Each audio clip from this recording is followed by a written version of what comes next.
Je suis né homosexuel, gay. Et c'était pas simple dans les années 90, en Picardie, dans le fin fond de l'Oise, près de la Somme.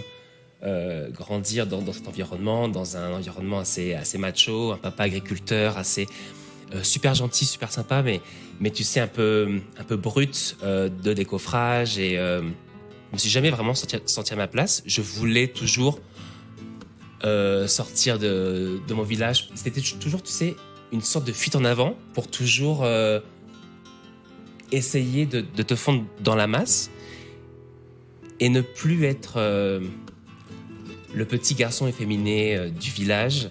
Je suis arrivé le jour de Mardi Gras. Et Mardi Gras en Australie, c'est la Gay Pride en fait. C'était quelque chose de fou. Enfin, tu sors avec tes valises et tu arrives dans le centre de la ville et tu as des drapeaux gays partout. Et c'est comme un gros welcome. Enfin, tu vois, welcome Mathieu à Sydney. Viens comme tu es. On est là pour, pour te recevoir. Ouais.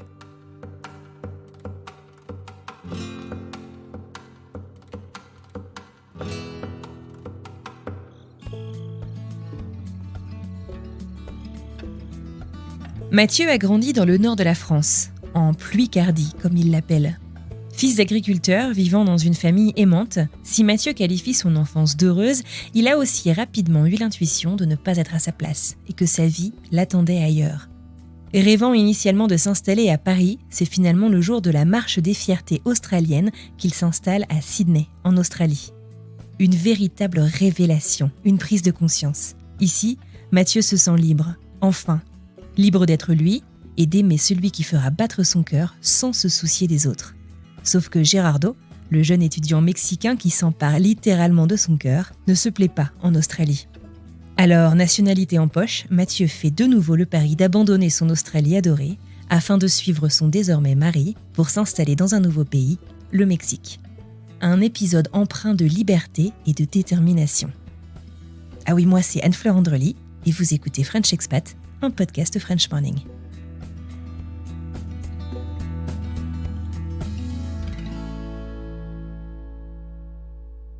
Alors, je ne sais pas si vous entendez, mais c'est l'heure de pointe. Il est 20h. Et maintenant, l'avenue est complètement bouchée. Les gens rentrent chez eux. Après avoir travaillé à Mexico. Mexico est une ville tentaculaire.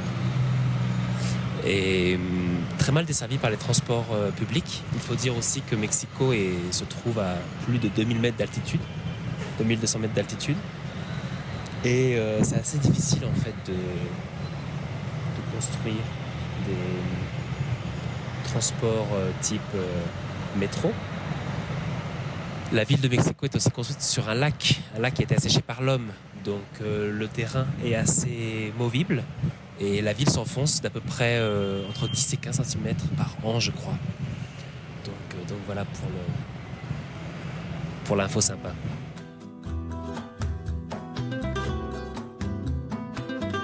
Salut, moi c'est Mathieu. J'ai 35 ans et je vis à l'étranger depuis 10 ans maintenant. J'ai vécu 6 ans à Sydney, Australie. Et ça fait maintenant 4 ans et demi que je suis à Mexico, au Mexique. Je suis marié depuis 2 ans maintenant, donc mariage 2020, avec mon épouse Gerardo qui est mexicain, qui m'a un peu forcé à venir au Mexique. Et dans mes temps libres, écoute, j'adore voyager, j'adore découvrir de nouvelles cultures et j'adore, en plus d'écouter des podcasts, je suis fan de la course à pied, j'adore prendre soin de moi, j'adore aller me balader, prendre des cafés. Ça, c'est plus un côté australien. Le café, la culture du café australienne est assez bonne. Ce qui est drôle, c'est que maintenant, je vis dans un pays qui est producteur de café, le Mexique. Mais la culture du café en Australie, il y a une sorte de fanatisme sur la manière de le préparer, tu vois. Donc, tout le monde a la meilleure cafetière, tout le monde a la meilleure façon de le faire. Ils cherchent le grain et en fait, après, en déménageant, j'ai appris que justement les Australiens et en général les gens qui cherchent à acheter le café, ils viennent chercher les meilleurs grains et les exporte. Donc le café qui reste au Mexique, Ah ouais. ouais, ce sont les restes. Voilà.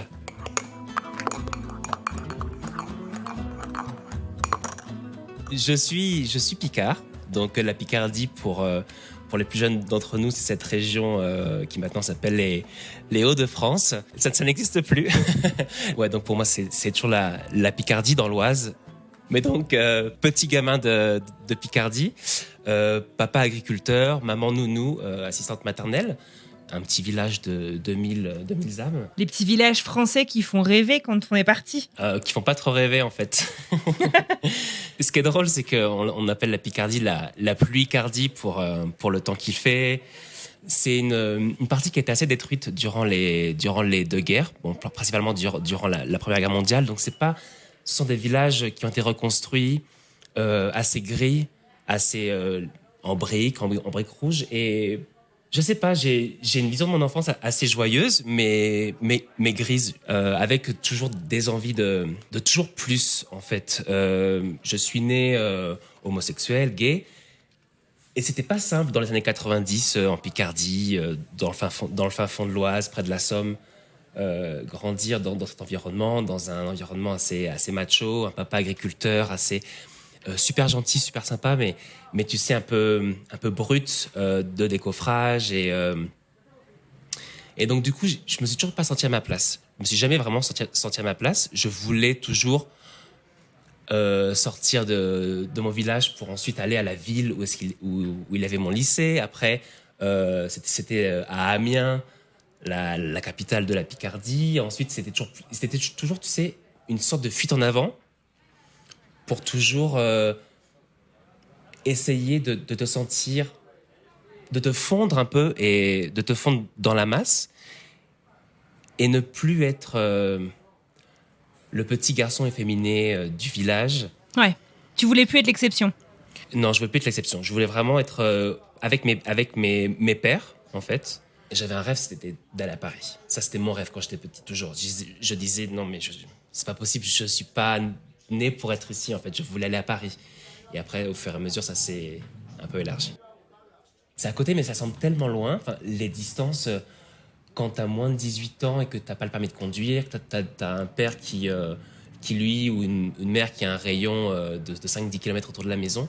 Au final, j'avais toute ma famille aussi qui était là, la famille de mon père, donc tu sors pas, en fait. Ou tu sors peu. Donc au final, j'ai fait une terminale ES, donc sciences économiques et sociales. Je me suis dirigé vers une licence en économie. Si en commençant ses études d'économie à Amiens, la capitale de feu, la Picardie, Mathieu s'imagine à faire un Erasmus quelque part en Europe, à découvrir une nouvelle ville, un nouveau pays, une nouvelle culture. Finalement, ça ne s'est pas fait. Mais ce que cette licence en économie va lui offrir, c'est Paris, son rêve d'enfance. Mais donc du coup, à partir de ma licence d'économie, j'ai eu l'occasion de faire un master à Paris, Panthéon-Assas. Et c'est là donc où je me suis dit, il faut que je commence à voyager. Il faut que je commence à parler anglais, parler beaucoup plus anglais. J'ai commencé par un séjour pour apprendre l'anglais à San Francisco. Vous connaissez l'expression « un mal pour un bien » ? C'est un peu ce qui s'est passé ici. Mathieu, en fait, n'a pas validé un de ses semestres de master. Il doit donc redoubler, ce qui lui laisse finalement une bonne partie de l'année de libre. Et c'est du temps qu'il décide de mettre à profit pour perfectionner son anglais. Et heureusement, car sans ce séjour, je peux vous garantir que Mathieu ne nous parlerait sûrement pas depuis Mexico aujourd'hui.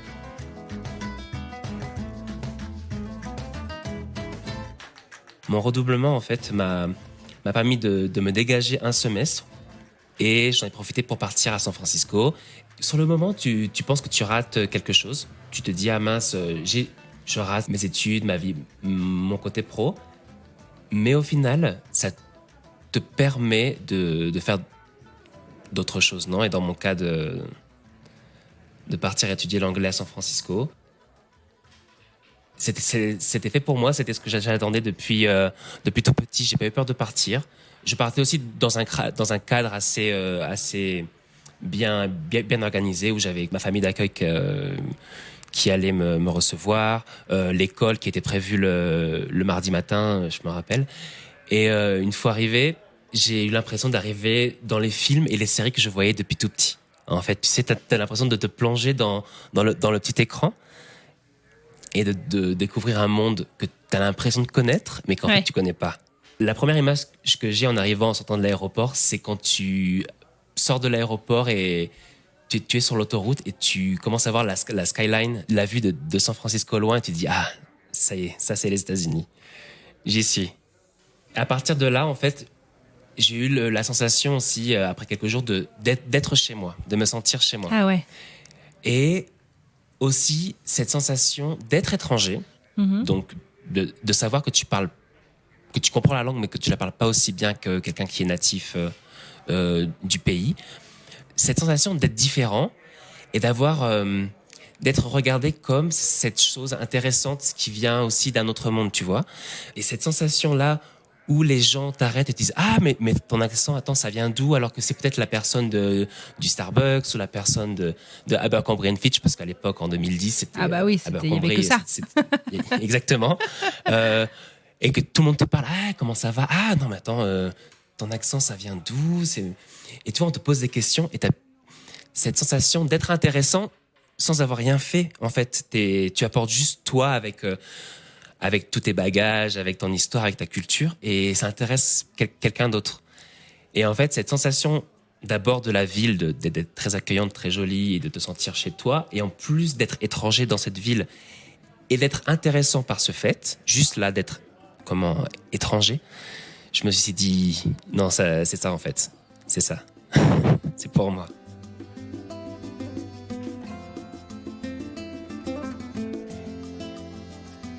À partir de là, il me reste environ une année d'études, mon Master 2 à faire, et ensuite c'est terminé. Donc je fais mon Master 2 toujours sur Paris. Et à la fin de cette année, on a un stage obligatoire à faire en entreprise, dans une banque. Donc je l'ai fait dans une grande banque française. Et là, c'est là en fait, je me suis dit, je vais me servir de ce tremplin, de faire mes 6 mois de stage à BNP Paribas. Et je me suis dit, je vais me servir de cette occasion d'être à l'intérieur pour envoyer des emails, pour chercher un VIE et pour partir travailler aux États-Unis. J'ai eu des entretiens pour les États-Unis et pour Londres qui ne se sont pas concrétisés. J'en ai parlé à ma chef et qui m'a dit, écoute, on a peut-être une équipe à Sydney qui fait la même chose que ce que tu fais en ce moment. Je vais demander et je t'en parle dans quelques semaines. Et entre-temps, j'ai une offre de CDI dans cette même équipe que j'ai refusée parce que je me suis dit non, mais c'est pas ça, c'est pas ce que je veux. C'est pas à 23, 24 ans avoir un CDI et commencer une vie sur Paris. J'ai vraiment besoin de partir. Il faut que j'y aille. Et au final, voilà, donc ma chef m'a aidé à avoir ce VIE. J'ai eu un entretien et voilà, et j'ai été pris tout de suite. Et ensuite, les démarches se sont accélérées. Et 2 mois après, j'étais à Sydney. Tout le monde savait que je voulais partir. J'avais même eu, j'avais eu des rencontres un peu amoureuses, mais pas vraiment importantes à l'époque. Et je leur disais, écoute, on va pas s'engager vraiment trop dans la relation parce que je sais que je partirai bientôt. Je sais que dans 6 mois, dans 1 an, je pars. Donc je préfère te le dire maintenant. Pour mes parents étaient au courant, mes parents le savaient, mais pas trop d'inquiétude sur le moment de leur côté parce que c'est pas concret en fait. Et au moment où on m'a annoncé, ça y est, tu peux partir à Sydney, déjà moi, je me suis dit, attends, est-ce que j'y vais ou est-ce que j'y vais pas? Parce que Sydney, c'est quand même l'autre bout du monde. Mon rêve, au final, ça n'a jamais été l'Australie. Qu'est-ce que je vais aller faire en Australie? Enfin, je sais qu'à l'époque, c'était en fin 2011, début 2012. L'Australie, c'était un peu l'Eldorado du moment. Tu sais, tout le monde partait un peu en working holiday visa. Il y avait des reportages, des documentaires sur l'Australie, c'est Eldorado. Mais moi, ça me faisait pas rêver, en fait. Moi, c'était les États-Unis et sentiment qui avait été renforcé par mon expérience à San Francisco. Je me dis, c'est loin quand même. Bon, allez, c'est un VIE de 1 an. Allez, ça va passer vite. Donc, j'en parle à mes parents contents pour moi parce qu'ils savaient que c'était quelque chose qui me tenait à cœur. Et justement, avant le podcast, j'ai appelé ma mère pour lui demander ce qu'elle avait ressenti parce qu'on n'avait vraiment jamais parlé avant. Et je lui ai demandé qu'est-ce que tu as pensé au fait que je parte en Australie. Elle m'a dit écoute, une grosse inquiétude, bien sûr, comme tous les parents, on ne savait pas, on ne te connaissait pas, mais tu nous rassurais beaucoup. Une fois arrivé sur place, on s'appelait, je leur envoyais des photos et ils me voyaient heureux. Donc au final, une inquiétude normale, je pense, pour tout parent qui se manifestait. Bon, déjà, j'étais sur un petit nuage depuis la prise de la décision de partir. Je me disais, c'est fou ce qui m'arrive, en fait. C'est fou le parcours et de toutes les opportunités que tu peux avoir et juste le fait de les prendre et qu'enfin ça se concrétise. J'étais vraiment sur mon petit nuage. Je suis arrivé le jour de Mardi Gras. Et Mardi Gras en Australie, c'est la Gay Pride, en fait. Ah, d'accord. Et je savais pas. Et c'est pareil, c'était quelque chose de fou. Enfin, tu sors avec tes valises et tu arrives dans le centre de la ville et t'as des drapeaux gays partout. Mais c'est comme un gros welcome. Enfin, tu vois, welcome Mathieu à Sydney. Viens comme tu es. On est là pour pour te recevoir. Ouais. C'était assez fou. Et lorsque j'ai marché pour la première fois dans cette parade de Mardi Gras. Et là, je me suis dit, je suis en train de fêter mes 1 an en Australie et en plus, je suis dans la parade, en train de sauter partout, torse nu. Et tout le monde te dit joyeux Mardi Gras, happy Mardi Gras, et te dit t'es vraiment super. Enfin, tu vois, t'as une sorte d'appréciation on te dit mais c'est super, tu es comme tu es et on t'aime pour ça.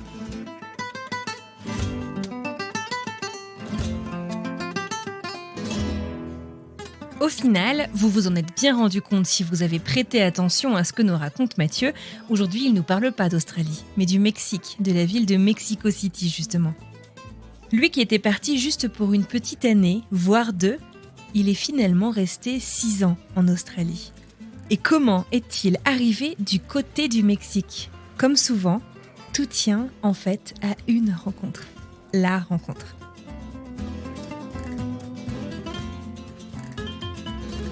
Rencontre des temps modernes, rencontre sur Tinder. On swipe right, comme on dit, et ça match. On commence à se parler. Et ce qui est drôle, c'est qu'on commence à se parler en français parce que lui était fan de la France depuis très longtemps. Mais on s'est parlé pendant 4 mois. 4 mois avant de se rencontrer. Ce qui est bien, c'est qu'on a vraiment discuté en profondeur durant ces 4 mois et on avait l'impression de se connaître quand on s'est rencontrés, la première rencontre. On se rencontre justement sur l'avenue principale du quartier gay de Sydney pour aller boire un verre. Et je le vois et tout de suite je me dis waouh, il est super bien sapé ce mec, il est beau. Tu vois, il avait des super beaux vêtements, très bonne première impression. Donc on allait passer ce premier rendez-vous dans un bar où lui justement me racontait qu'il détestait l'Australie. Il déteste l'Australie. Alors que moi, tu vois, c'est tout l'inverse. Donc là, on est en 2016. Ça fait 4 ans que je suis là. Moi, je suis toujours aussi amoureux de l'Australie qu'avant. Peut-être pas autant qu'avant, mais voilà. Enfin, c'est mon pays d'adoption. Et lui, non, me parle pendant 2 heures ça y est, il faut qu'il parte. Il en a marre. De toute façon, les Australiens, ils sont pas accueillants avec lui. Et là, tu vois, je me dis, mais c'est fou. Enfin, moi, j'ai pas du tout cette même expérience de l'Australie. Et après, c'est pas pareil. Je pense que l'Australie est un pays assez raciste. Il y a un côté assez raciste, alors que tu vois, il y a un Australien sur 3 qui est né à l'étranger. En fait, il y a beaucoup d'Asiatiques, il y a beaucoup de Chinois, il y a beaucoup d'Indiens. Bien sûr, beaucoup d'Anglais, d'Irlandais. Ça reste un pays assez raciste, en fait. Lui avait été le premier Mexicain dans sa promo.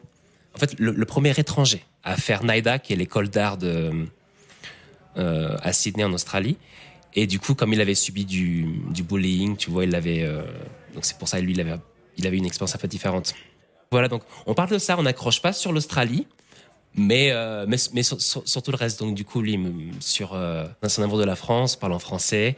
Et voilà, je crois qu'on en reste là sur le coup. Tu vois, même pas un petit bisou, rien. On en reste là et avec une grande envie de se revoir. Et je me souviens que la deuxième fois que je l'ai vu, c'est un jour où j'étais pas allé travailler. J'ai pris un sick day, comme on dit en Australie, un congé maladie. Et je suis allé le voir et on a passé là toute la journée ensemble, en fait. Donc c'était pas vraiment un sick day, mais voilà.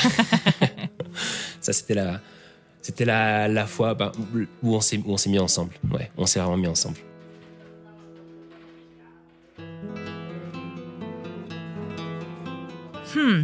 C'est bien joli tout ceci, mais Mathieu, lui, il n'est plus en VIE. Après plus de 5 ans passés sur Sydney, en fait, il se voit bien faire sa vie en Australie. Et à la fin de ce VIE, ma chef me dit, écoute Mathieu, merci beaucoup pour ton VIE, mais malheureusement, on va pas pouvoir te garder, il n'y a pas de place dans l'équipe. On aurait beaucoup aimé, mais voilà. Et je dis, ça y est, c'est la fin, quoi. C'était deux années un peu de parenthèse de la France, mais il est temps de retourner en France. Mais tu sais, tous les jours, pas tous les jours, mais très souvent, durant ces 2 ans, je me disais, mais est-ce que je peux rester ici ou pas? J'avais toujours ces pensées où tu disais, mais est-ce que l'Australie, est-ce que le fait de vivre à l'étranger, c'est pour moi ou c'est pas pour moi? Sachant qu'en plus, ton contrat allait se terminer un jour, je me disais, est-ce que je pourrais tenter de rester après ce VIE ou ça vaut pas la peine, il vaut mieux que je rentre. Je sais pas. Après, je pense que beaucoup d'expats se posent la même question. Est-ce que je reste parce que c'est difficile, parce que tu te sens seul, parce que tes amis sont en France, ton support émotionnel est en France, ou est-ce que je reste et je continue de vivre un peu cette parenthèse enchantée? Et au final, je crois qu'une semaine après m'avoir fait ce discours, deux de mes collègues décident de démissionner et ma chef revient à moi en me disant, bon, Mathieu, je vais changer un peu mon discours cette fois-ci, mais est-ce que ça t'intéresserait de passer d'un VIE à un contrat local? Et je dis, bien sûr. je signe où? C'est parti. Donc, ce contrat local, après 2 ans. Et en Australie, tu peux demander ta résidence permanente au bout de 4 ans. Et c'est ce qui s'est passé. Donc, au bout de 2 ans de VIE et 2 ans de résidence temporaire, en fait, j'ai fait ma demande de résidence permanente. Et c'est justement à ce moment-là où j'ai rencontré Gerardo. En fait, toi, tu es dans une démarche, je m'installe ici, je suis heureux, c'est un pays, une ville qui me correspondent bien, et tu rencontres un mec avec qui ça accroche vachement bien, mais qui se voit pas du tout en Australie. Exactement, et qui quasiment dès le premier rendez-vous me dit, écoute, moi de toute façon, je termine mon master, et je retourne au Mexique. Il lui restait à peu près un an. Et il avait cette date de toute façon, lui, sur son visa, cette date butoir où qu'il ne pouvait pas étendre. On a essayé, mais qu'il ne pouvait pas. Et moi, avec cette idée aussi en tête, au bout de 5 ans, après 1 an de résidence permanente, tu peux faire ta demande de citoyenneté australienne. Allez, on reste quelques jours de plus, donc j'avais toujours cette date en tête, tu vois. Octobre 2017, je peux enfin faire ma demande de nationalité, de citoyenneté australienne. Et en même temps, gérer une relation qui commence et en sachant depuis le début que de toute façon, Sydney, ce serait pas possible. Donc c'était assez intéressant, assez intense, beaucoup de discussions, beaucoup d'incompréhension aussi de la part de mes amis en me disant mais attends, tu nous rebâchais depuis des mois et des mois que t'attendais que ta résidence permanente pour pouvoir changer de boulot, parce qu'il faut aussi savoir que parce que t'es rattaché à un employeur. Exactement. Donc j'étais resté 4 ans et demi sans pouvoir vraiment bouger, d'avoir d'évolution professionnelle. Et quand enfin on me donne mes ailes et mon papier en me disant voilà, tu peux changer de boulot, tu peux faire un peu ce que tu veux, tu peux changer de ville, tu peux aller à Melbourne, tu peux aller où tu veux, tu commences une relation où tu sais en fait que tout ça aura une fin. Mais je me lance quand même et au final ça s'est bien goupillé, parce que en sachant que Gerardo pouvait rester jusqu'au 31 mai 2017 à Sydney, Et moi, qu'à partir de octobre, je pouvais faire ma demande de citoyenneté, je me suis dit, allez, voilà, je tente. Pars au Mexique, je te rejoins, mais laisse-moi rester au moins jusqu'au mois d'octobre pour pouvoir faire ma demande. Et après, on voit ce qu'on fait, ouais. Ça fait combien de temps que vous êtes ensemble au moment où lui part, du coup ? Au moment où lui part, ça fait un peu moins d'un an.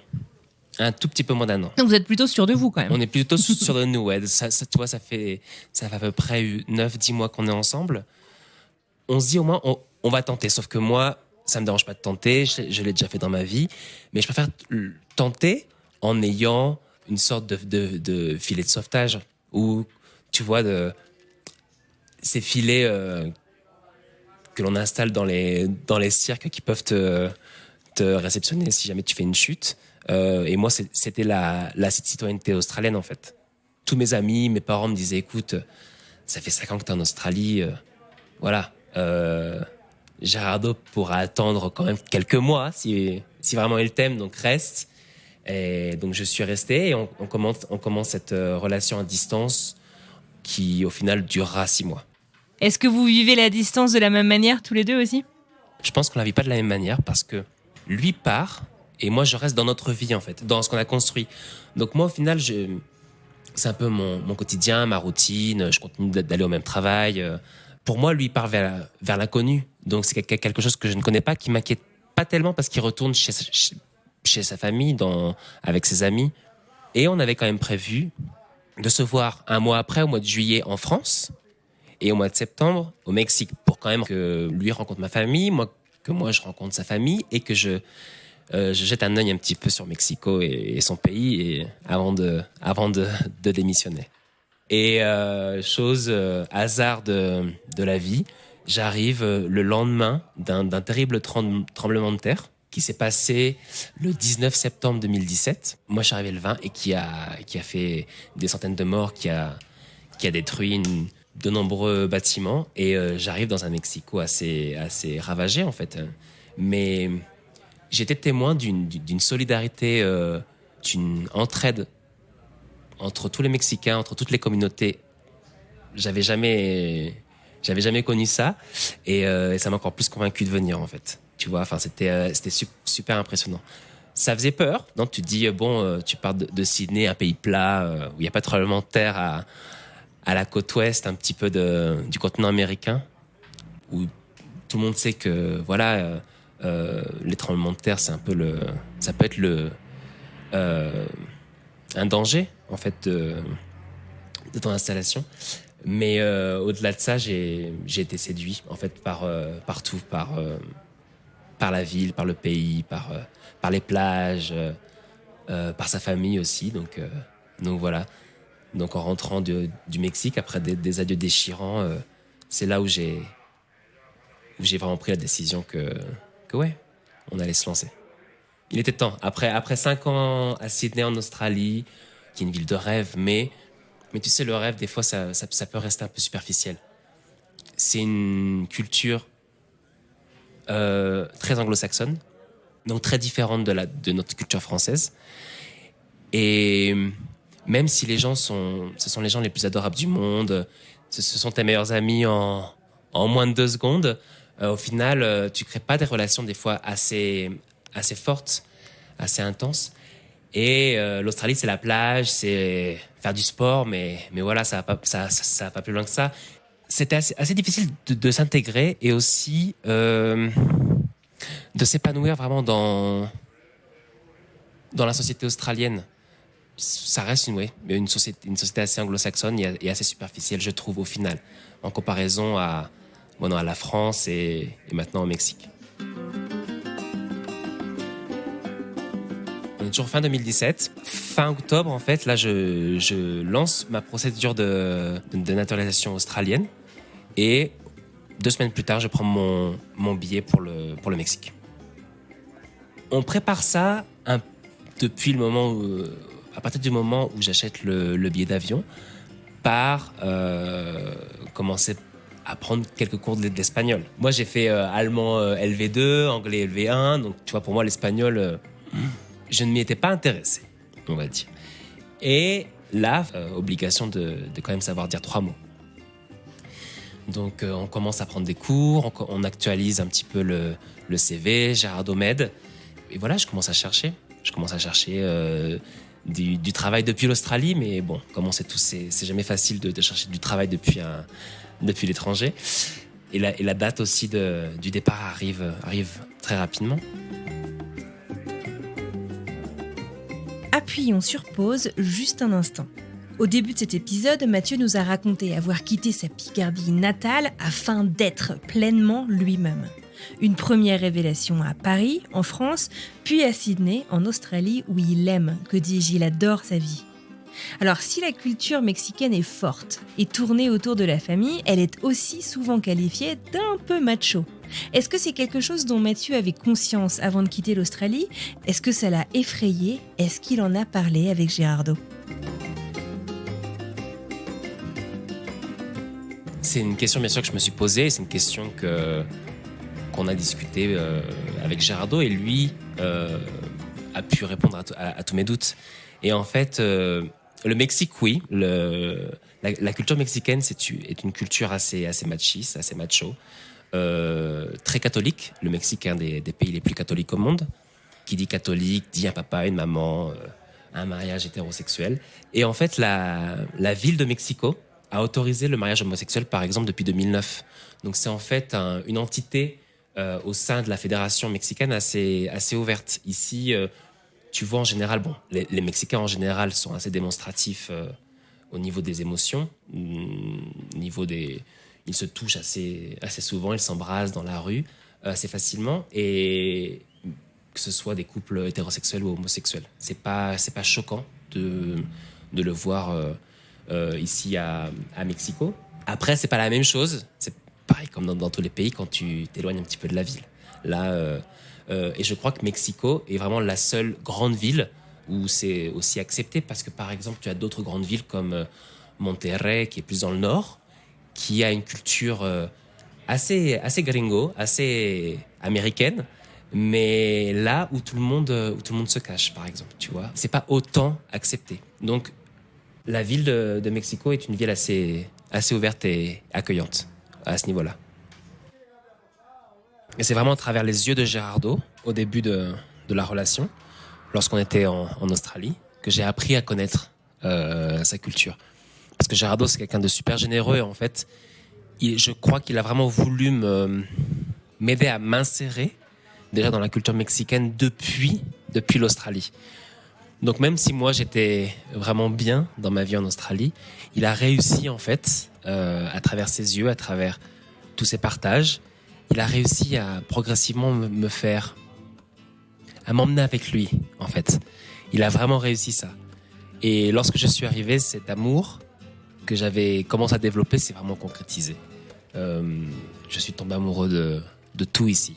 Des gens, d'abord, de la nourriture, de la culture, de l'histoire, de la langue. Aujourd'hui, le Mexique, et c'est pour ça aussi que je ne pense pas encore retourner en France, c'est parce que je suis encore dans cette histoire d'amour avec le Mexique. Avec Gerardo, mais avec le Mexique aussi.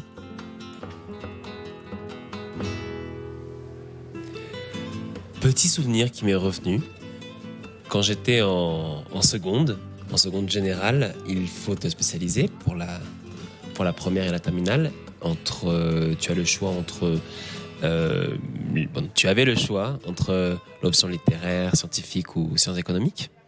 Et comme tout m'intéresse, j'avais choisi l'option sciences économiques.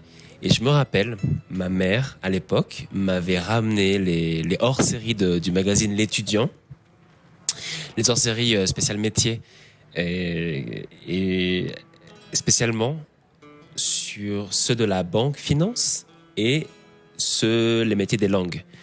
Et au final, tu vois, donc j'ai suivi une route, celle de la banque finance, et au final, j'ai exercé ces métiers de la banque dans des pays étrangers, que ce soit en anglais ou en espagnol, en Australie et au Mexique. Et donc, au final, j'ai réussi à lier mes deux voies, les deux choses qui m'attiraient vraiment, j'ai réussi à les faire se croiser. Et aujourd'hui, c'est pour ça aussi que je pense que je me sens super épanoui. Et je remercie vraiment mes parents de m'avoir aidé tout au long de ma carrière, de mes études. Ils ont vraiment été un soutien très fort pour moi, comme l'a été plus tard Gérardo aussi. Donc voilà, c'est une lettre d'amour pour eux, spécialement, et bien sûr pour les pays qui m'ont accueilli.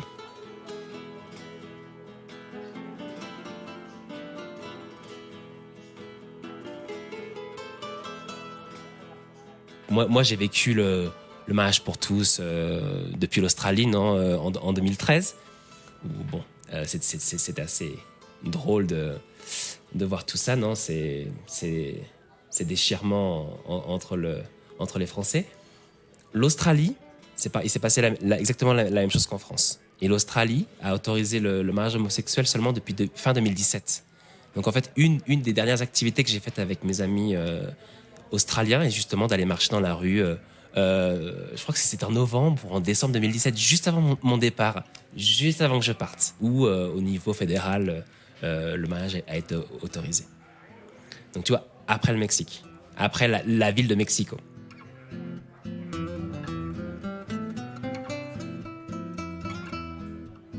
Voilà donc Mathieu installé à Mexico. Alors c'est quoi cette nouvelle vie? Comment ça se passe?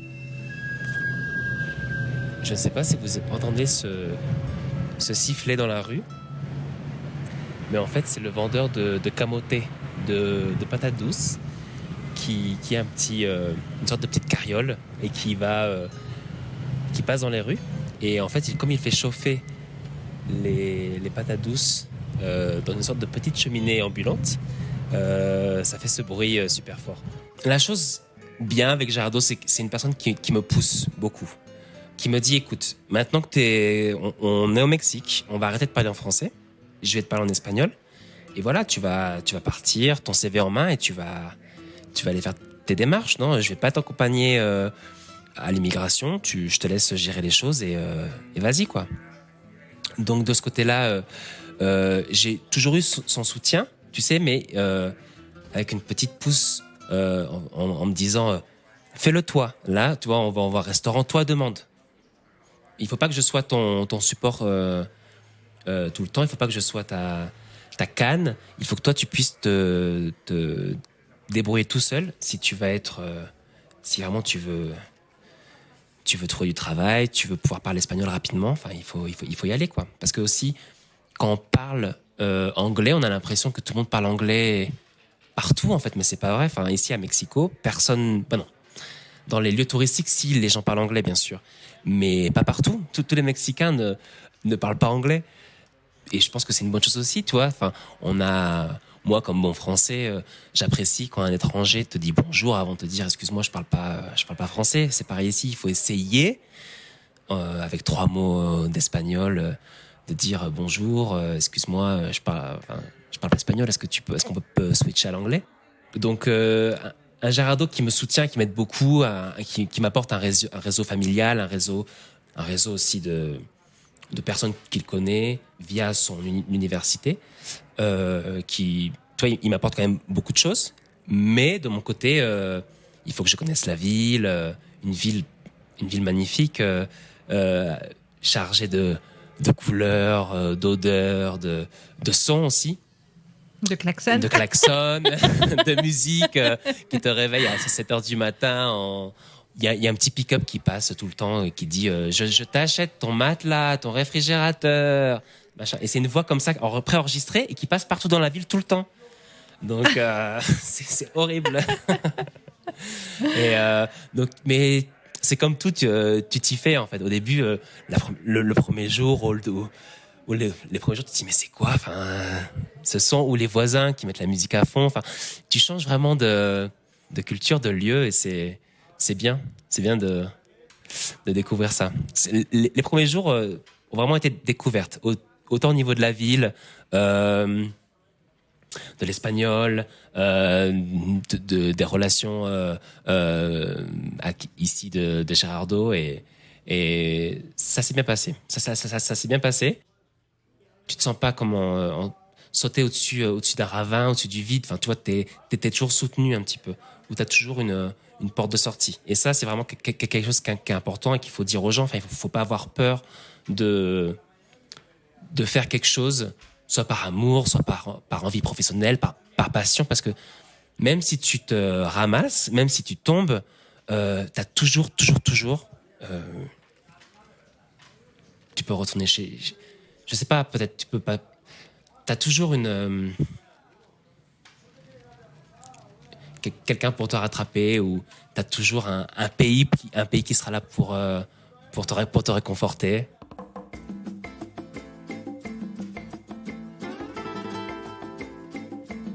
J'ai grandi dans les années 90, début 2000, et j'ai jamais eu l'envie de me marier, moi personnellement, parce que je pouvais pas, non. Avec cette idée que de toute façon t'es homosexuel, tu peux pas te marier, donc ça a jamais vraiment été un rêve pour moi depuis petit, comme beaucoup de gens peuvent avoir, de commencer à planifier ton mariage depuis tout petit. Quelle robe ou quel costume tu vas porter, combien d'invités, est-ce que cette personne tu vas l'inviter ou pas. C'est vraiment quelque chose à laquelle j'avais jamais pensé, mais c'est quelque chose que je voyais faisait plaisir à Gerardo. C'est quelque chose dont il m'avait parlé, de l'engagement, de vraiment s'investir dans une relation, le next step en fait. Pour moi, changer de pays, pour une personne, c'était l'engagement suprême. Enfin, oui, c'était déjà moi, une belle preuve d'amour. Voilà, donc il n'y avait pas plus haut que ça. Après le mariage, oui. Après le mariage... donc, je sais pas si je vais te vendre le rêve que tu espérais, mais... mais en 2019, ouais, on est allé en Baja California, à Los Cabos, et je lui ai demandé un mariage. Donc c'est en plus toi qui as fait la demande. Ouais, c'est moi qui ai fait la demande. C'est moi qui ai fait la demande. Alors comment t'as fait ça je suis un grand anxieux et stressé de la vie, donc je savais pas. Je fais qu'est-ce que je vais pouvoir faire pour pouvoir faire passer, que ça lui fasse plaisir à lui, quelque chose qui nous ressemble. C'est un stress quand même. C'est pour la personne qui prend l'initiative de demander la main de l'autre. C'est beaucoup de pression. Mais au début, je m'étais dit allez, dans un restaurant avec une super vue, un super coucher de soleil, voilà. Je pense que c'est bien, tu vois, au Mexique en plus, qui est le pays où l'on vit. Voilà, donc j'avais organisé ça, sauf que le jour de la demande, qui en plus est le 11 novembre, parce que ça c'était un petit peu le détail, parce que tous les jours on essaye à 11h11 de s'envoyer un petit message, tu vois, et on s'envoie juste 11, mais ça veut dire c'est trop mignon. Je pense à toi, tu sais. on peut être au travail, on peut être et encore maintenant. Après, tu vois, c'est un petit moment magique en fait de la journée, le 11-11. Donc je m'étais dit allez, le 11 novembre ce sera la date de la demande, et voilà, dans un restaurant sympa avec vue sur le coucher de soleil dans la mer. Et au final, ça s'est pas du tout passé comme ça, parce que il faisait un temps horrible. On voyait pas le soleil, on voyait que des nuages. Donc du coup, il pleuvait. Au lieu de manger dehors, un petit peu au bord de la plage, ils nous avaient tous rassemblés à l'intérieur du restaurant, qui était une toute petite pièce. Donc pas du tout intime, tu mangeais presque sur la table de ton voisin. C'est pas pour être méchant, mais il n'y avait que des touristes américains, états-uniens comme on aime dire, parce qu'américain, on l'est aussi au Mexique. Ça, c'est un point que Gerardo me dit tout le temps. Ah, mais ici, on est aussi américain. C'est vrai, ouais. Donc, que des États-Uniens autour de nous, qui parlaient assez fort. Je crois que c'est pas le moment. Et Gerardo me disait, si tu tentes de faire un truc ici, ça va pas le faire. Ah oui, donc il le sentait quand même. Il le sentait, ouais. Je pense qu'il sentait le stress. Et au final, ça s'est fait au retour dans la chambre, en fait. Voilà, tranquillement. Je suis offert une montre, une jolie montre. Voilà. Donc c'était la demande super simple au final, que tous les deux, parce que les conditions n'étaient pas rassemblées pour que ça se passe comme je l'avais prévu. Et voilà. Donc du coup, la demande, elle se fait quoi, en 2019 ? Elle se fait fin 2019. Ok. le 11 novembre 2019. Donc 2 ans après ton arrivée finalement. Exactement, ouais, 2 ans après mon arrivée. Et en décembre, j'ai la chance de pouvoir rentrer en France. Donc on l'annonce à la famille, toute la famille est super contente.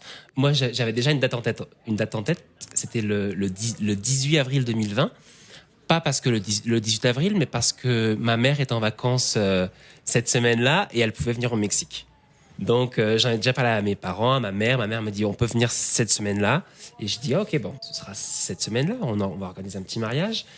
Mes parents viennent, mes frères viennent. Il faut savoir aussi que j'ai un frère qui vit en France, mais un autre qui vit en Indonésie, qui a fait comme moi un VIE et qui est resté là-bas. Tout le monde prend ses billets d'avion, donc mon frère Antoine d'Indonésie, mon frère Guillaume de France avec sa famille, mes parents, ma cousine, enfin tu vois, tout se met en place, vraiment très, très rapidement.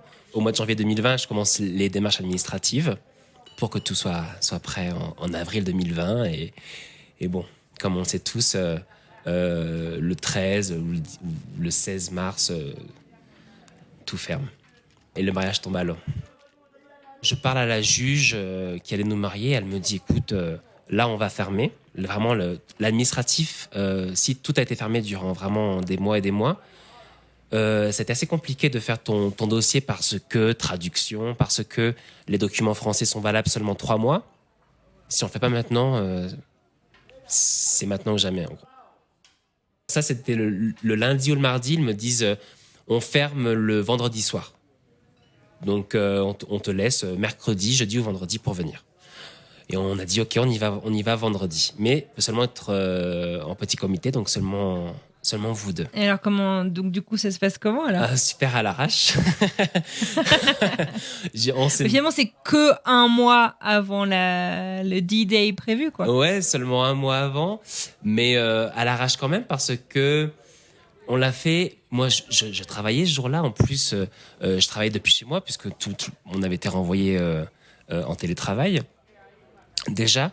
Et entre 2 et 3 quoi, durant ma pause déj. On a pris un Uber, on a filé voir le juge, il nous a mariés et on est rentré manger. Voilà, mariés. Avec le petit document, ouais.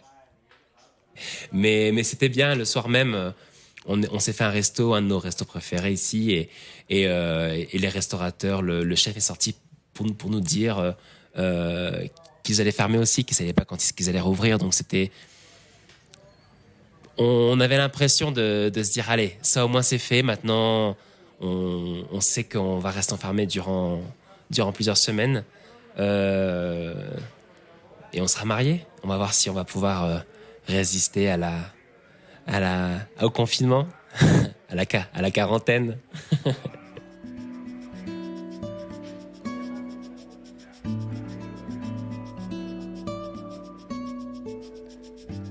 La vie est belle aujourd'hui. La vie est belle aujourd'hui après avoir été difficile parce que Gérardo travaille dans le théâtre, dans l'art. Les théâtres, c'est la première chose qui a fermé et c'est la dernière chose qui a réouvert. Là, ça fait seulement quelques mois en 2022 que le théâtre a vraiment repris. Donc, ça a été des mois difficiles, mais vraiment, cette année, on est les plus heureux du monde. Le travail revient. On a pu en avril retourner en France après 2 ans pour découvrir aussi 2 petits-neveux supplémentaires qui sont nés en 2021. Pour moi aussi, la résidence permanente au Mexique cette fois, en 2022, a été approuvée. Donc ouais, non, on est heureux en ce moment. On travaille beaucoup. Mais on est heureux avec toujours des projets de voyage et de s'installer toujours plus. J'ai l'impression que maintenant, le Mexique est vraiment devenu ma seconde maison, enfin, ma 3e maison. C'est là où je suis, c'est là où je vais rester, je pense, pendant un moment. On n'a pas de projet de partir en France, mais je sais que c'est quelque chose qui ferait plaisir à Gérardo, qui me ferait plaisir aussi, de vivre en France. Parce que le monde du théâtre est vachement plus dynamique en France. Et il y a plein de festivals, il y a énormément de théâtre. Enfin, c'est une chance qu'on a justement en France d'avoir tout cet accès à la culture. Et c'est quelque chose qui l'attire beaucoup, ouais. Ouais. Mais pour l'instant, moi, je m'épanouis complètement dans mon travail. J'ai réussi à trouver un travail au bout de 6-7 mois, après être arrivé au Mexique, donc juillet. Et vraiment, je suis super content. J'ai rencontré des collègues extra, un environnement laboral qui m'a accepté pareil comme je suis, vraiment sans discrimination. J'ai jamais eu à mentir ou à dire ma femme ou ma compagne ou tu sais ou ma petite amie. Ils m'ont toujours soutenu, ils m'ont dans toutes mes démarches. Non, ça c'est vraiment agréable et c'est pareil quelque chose qui me faisait assez. Ça me faisait pas peur parce qu'au fil des années vraiment j'ai pu m'assumer comme j'étais moi et au fil des années tu te dis mais de toute façon tu me prends comme je suis ou tu me prends pas. Enfin ça c'est comme ça. Tu ne laisses plus le choix aux gens en fait. Tu ne les laisses plus t'impacter ou prendre le contrôle comme avant.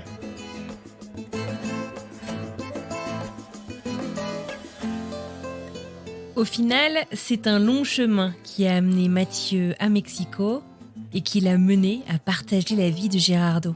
10 ans après avoir quitté la France et un peu plus de 10 ans après avoir quitté sa Picardie natale, y a-t-il une chose que Mathieu ferait différemment ?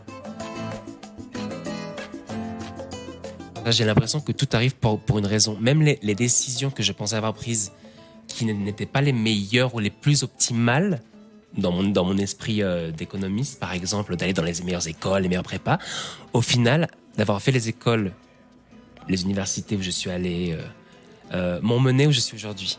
Et ça, c'est quelque chose d'important au final. Tu auras toujours des opportunités dans ta vie, de rester, de partir, de faire telle ou telle chose. Il faut juste y aller. Il faut juste prendre cette opportunité comme elle vient et foncer. Et ça te mènera dans, je pense, peut-être pas où tu espérais, parce que moi je rêvais des États-Unis.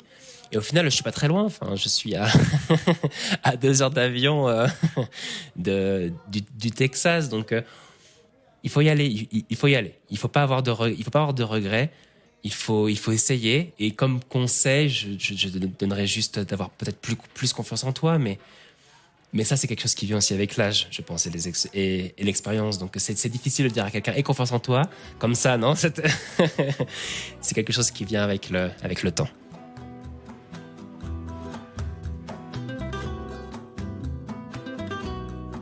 Quand j'ai commencé à parler avec Mathieu de son histoire, de son parcours, j'avais l'impression qu'en fait, il avait fui la France et que fuir la France lui avait permis de devenir qui il était. Mais finalement, cette fuite en avant, que lui-même définissait ainsi au début de notre conversation, pourrait n'être que temporaire.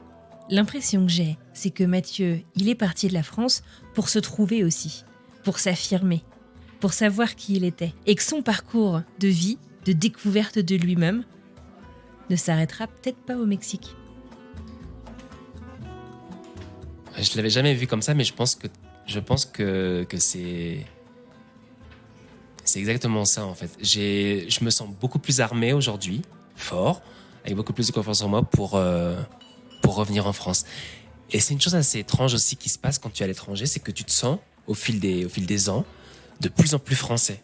Non? Au début, les premiers mois, tu te dis ah non, mais je veux pas être avec des Français. Il faut que je vive comme un Australien, comme un Mexicain.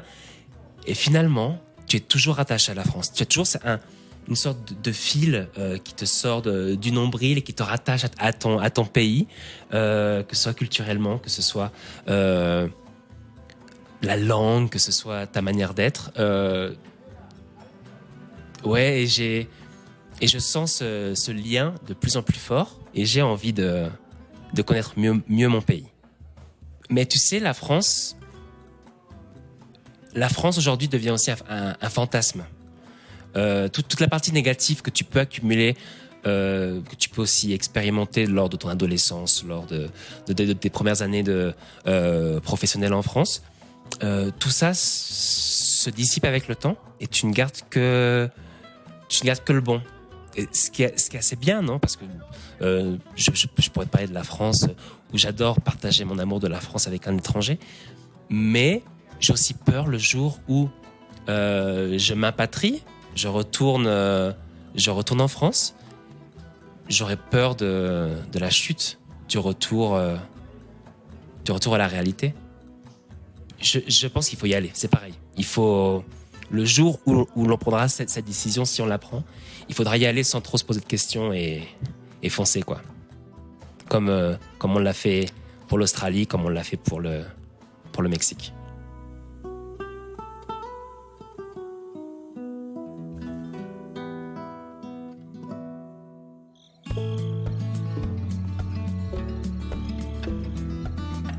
Et voilà, c'est terminé pour aujourd'hui. Je tiens à adresser un grand merci à Mathieu de m'avoir contacté pour partager son histoire. Et je vous dis un grand merci à vous pour votre écoute attentive jusqu'au bout. Si vous souhaitez échanger avec Mathieu, faire part de vos commentaires, de vos retours, nous raconter un peu tout ce que cela vous évoque, retrouvez-nous sur les réseaux sociaux. On est un peu partout. Vous pouvez chercher French Expat, le podcast sur Instagram, Facebook, Twitter et même LinkedIn. Tradition oblige, où partons-nous la semaine prochaine? Je vous propose de tendre l'oreille.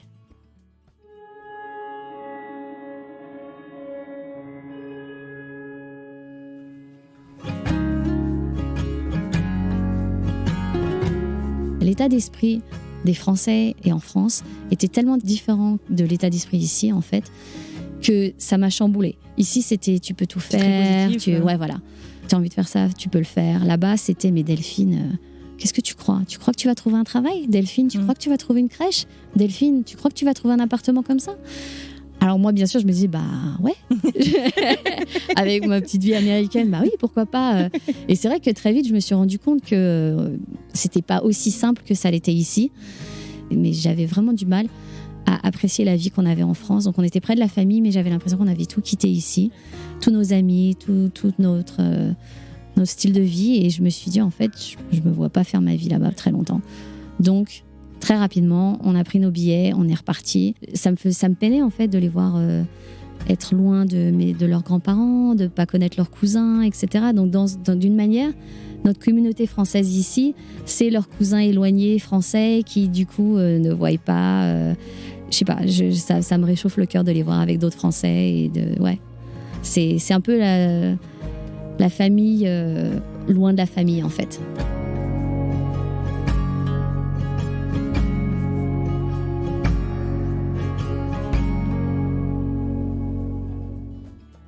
Il ne me reste plus qu'à vous souhaiter une merveilleuse fin de journée, une belle fin de semaine et je vous retrouve mardi pour une nouvelle histoire.